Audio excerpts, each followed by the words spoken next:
Hi, Doris Sumner here again, speaking about sexism in the military.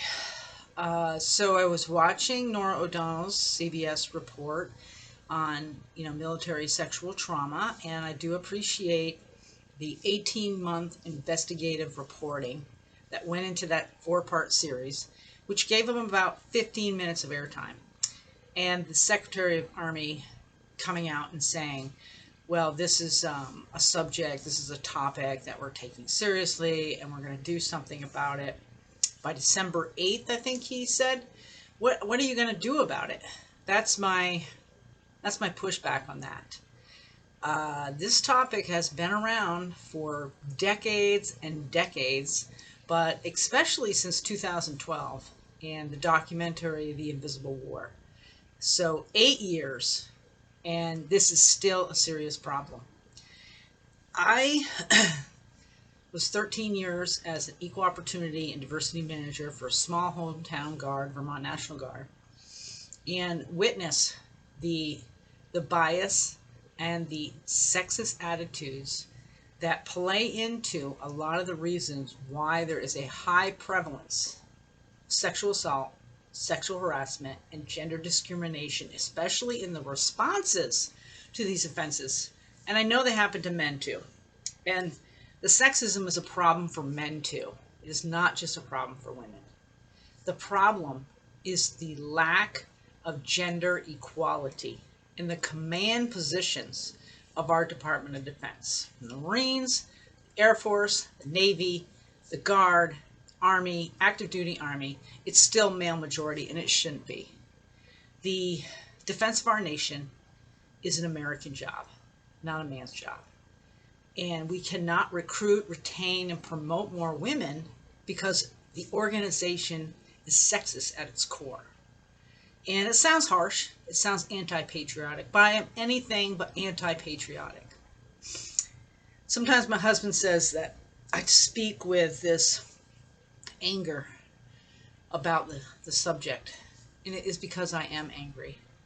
Not only was I sexually assaulted early in my career back in 1982, experienced sexual harassment, but because I was a collector of offenses for 13 years. And I saw the trends, I saw the problems, just as those sexual assault response coordinators saw the problem, took it to leadership, and they did nothing with it. Again, there may be an increase in reporting, but there's a decrease in convictions because there is a bias in the response to sex-based offenses, even sex-based offenses that happen to men. So we need to elevate the gender diversity in the military. And how do we do that? Through accountability. There needs to be accountability for real, bold changes to embrace the feminine warrior, to embrace what women bring to the team, rather than women joining this male majority occupation and assimilating to their culture, the culture that was set up for them for hundreds of years. It's just not working. And without oversight, without an avenue for women and men to report the true nature of the challenges that they face in the culture that they're in, nothing's going to change, because you take it to the leadership, and the leadership does not really want to change the culture because they have thrived in that culture.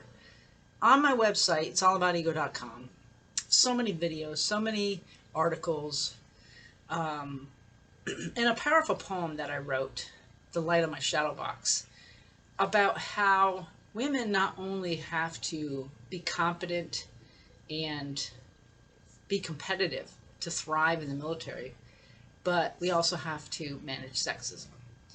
And for men who don't fit in the narrative, fit in the masculine identity box, they have to manage it too. And often what people do is we just get out.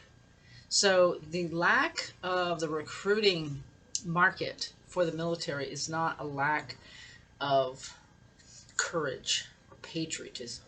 It is people don't want to be in that environment. And we need to change that environment. The military is still going to get financed.